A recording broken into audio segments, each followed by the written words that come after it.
নমস্কার। শিক্ষক নিয়োগ দুর্নীতি মামলায় এক চাঞ্চল্যকর তথ্য সামনে এলো ইডির হাতে।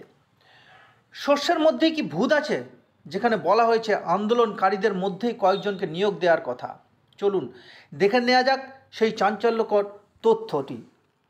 স্কুল সার্ভিস কমিশনের নিয়োগ দুর্নীতি কাণ্ডে নজিরবিহীন তথ্য সামনে এলো।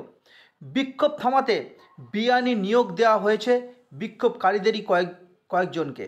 এসএসসি মামলায় বিরাট দাবি করল ইডি। দাবি করা হয়েছে নবম থেকে দ্বাদশ শ্রেণীতে এই নিয়োগ হয়েছিল। তাদের নিয়োগ করার সুপারিশ এসেছিল খোদ রাজ্য শিক্ষা দপ্তর থেকে। আদালতে পেশ করা নথিতে এমনটাই দাবি করেছে ইডি। এসএসসি নিয়োগ দুর্নীতি তদন্তের সূত্র শিক্ষা দপ্তরের আধিকারিক সমরজিৎ আচার্যের বয়ান নিয়েছে তদন্তকারীরা।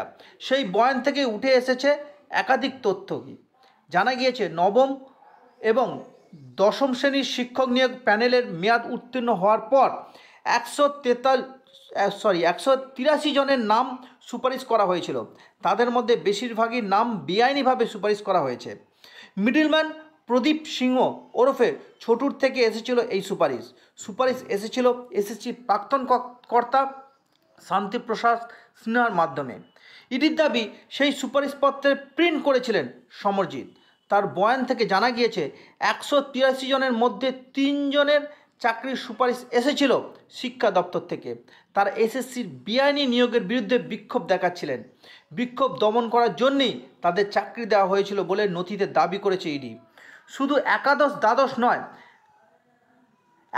দ্বাদশ শ্রেণীতে নিয়োগের ক্ষেত্রে প্যানেলে মেয়াদ উত্তীর্ণ হওয়ার পর 39 জনের নাম বেআইনিভাবে সুপারিশ করা হয়েছিল। ইডির নথিতে জানিয়েছে ক্ষেত্রেও সেই সুপারিশপত্রের প্রিন্ট করান সমরজিৎ। নবম দশম নিয়োগের মতো এক্ষেত্রেও ছোটু ওরফে প্রদীপের থেকে এসেছিল সুপারিশের শান্তিপ্রসাদের মাধ্যমে। এই 39 জনের মধ্যে 9 জনের নাম রাজ্যের শিক্ষা দপ্তর থেকে সুপারিশ করা হয়েছিল। ইডির দাবি এই 9 জন ছিলেন আসল বিক্ষোভকারী। এসএসসি নিয়োগ দুর্নীতি তদন্ত করছে ইডি। তদন্তে নেমে এসএসসির প্রাক্তন কর্তা শান্তিপ্রসাদ সিনহা এবং মিডলম্যান প্রসন্নের বিরুদ্ধে একাধিক তথ্য প্রমাণ মিলেছে বলে দাবি ইডির। নিয়োগ সংক্রান্ত যে উপদেষ্টা কমিটি তৈরি করেছিলেন রাজ্যের তৎকালীন শিক্ষামন্ত্রী পার্থ চট্টোপাধ্যায়, তার চেয়ারম্যান পদে বসানো হয়েছিল শান্তিপ্রসাদকে। অভিযোগ তার আমলেই মূলত নিয়োগ দুর্নীতি হয়।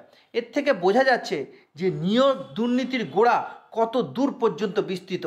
তাহলে কি এবারেও যে যোগ্য অযোগ্য প্রার্থীদের তালিকা শিক্ষা দপ্তর অর্থাৎ এসএসসি এবং রাজ্য সরকার মিলে তৈরি করে কোর্টের সামনে তুলে ধরবে ভাবছে, সেক্ষেত্রেও কি সম্ভব হবে? এই প্রশ্নের চিহ্ন কিন্তু থেকেই যায়। এই গরমে সকলে ভালো থাকবেন, সুস্থ থাকবেন, সঙ্গে থাকবেন।